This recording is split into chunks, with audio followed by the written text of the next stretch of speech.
Social मीडियावरती वेगवेगळे platform आहेत। फेसबुक असेल, इंस्टाग्राम असेल, व्हॉट्सॲप असेल, अशा वेगवेगळ्या माध्यमांवरती अनेकांचा वेळ कसा निघून जातो हे त्यांना देखील कळत नाही। हे सोशल मीडियाचा वापर जितका चांगला आहे तितकाच तो घातक देखील आहे। मुलाच्या नावाचं बनावट अकाउंट काढून साताऱ्यातील एका युवतीनं स्वतःच्याच मैत्रिणीला फ्रेंड रिक्वेस्ट पाठवली। यानंतर संबंधित मुलीनं ही रिक्वेस्ट एक्सेप्ट केली। नंतर ही मुलगी रिक्वेस्ट पाठवणाऱ्या मनीष नावानं बनावट अकाउंट असणाऱ्याच्या प्रेमात पडली। मात्र मनीषला भेटण्याचा आग्रह मैत्रीण करू लागल्यावर तिच्या मैत्रिणीची चांगलीच पंचायत झाली। यानंतर शिवम पाटील नावानं दुसरं अकाउंट बनवत मनीष मृत झाला असल्याचं सांगितलं। तिला मनीषचे दवाखान्यातील नकली फोटो देखील पाठवले। यामुळे तिच्या 24 वर्षीय मैत्रिणीला हा धक्का सहन न झाल्यानं विराहातून या संबंधित मुलीनं गळफास घेऊन आत्महत्या केली आहे। ही घटना 12 जूनला घडली। यानंतर पोलिसात ही नोंद अकस्मात मृत्यू म्हणून झाली होती। मात्र पोलिसांनी याचा तपास केल्यानंतर धक्कादायक प्रकार उघडकीस आला। संबंधित मैत्रिणीनं हा सर्व प्रकार इंस्टाग्रामच्या माध्यमातून घडवून आणल्याचं लक्षात आल्यानंतर मृत मुलीच्या मैत्रिणीला अटक करण्यात आली आहे। या घटनेची नोंद वाठार पोलीस स्टेशनला 148/2024 ह्या CR नंबर खाली गुन्हा दाखल आहे। 306 प्रमाणे हा गुन्हा दाखल आहे, म्हणजे आत्महत्यास प्रवृत्त केल्यास ह्या गुन्ह्याची नोंद झालेली आहे।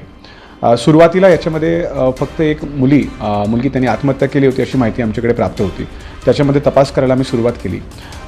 मुलीने आत्महत्या जी केली होती त्याच्यामध्ये कोणालाही त्याने दोषी असं काही ठरवलं नव्हतं, परंतु त्याच्या सोशल मीडिया अकाउंटवरून वेगळ्या प्रकारची माहिती मिळायला लागली। याच्यामध्ये मागील 6 महिन्यात जवळपास ती एक मुलासोबत इंस्टाग्रामवर चॅट करत होती। तो जो मुलगा आहे त्याचा युजर ID जो आहे त्याच्याशी बोलत असताना तो मुलगा आजारी पडलेला आहे आणि ॲडमिट झालेला आहे हॉस्पिटलमध्ये आणि त्याला रक्ताची आणि उपचाराची गरज आहे अशी माहिती त्यांनी त्या मुलीला दिली। आणि नंतर हा मुलगा मयत झालेला आहे अशी माहिती त्या युजरनेमवरून एका व्यक्तीने त्या मुलगीला दिलं आणि त्याच्यानंतर ते डिप्रेशनमध्ये गेले आणि त्याने असं गंभीर पाऊल उचललं होतं। याच्यामध्ये आम्हाला शंका वाटली होती की हा युजरनेम कोण आहे आणि नेमका याच्या बाबतीत अजून काय माहिती आहे का। माहिती काढत असताना अशी माहिती प्राप्त झाली की तो युजरनेम आणि त्याच्यासोबत अजून काय 4-5 युजरनेम होते, ते सगळे युजरनेम ह्या मैत्रिणीची एक मैत्रीण आहे ती वापरत होती।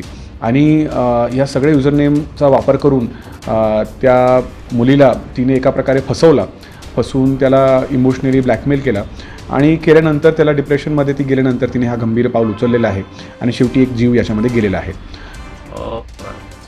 त्या मैत्रीण जी आहे तिने स्वतःचं अस्तित्व शेवटपर्यंत बाहेर काढलंच नाही।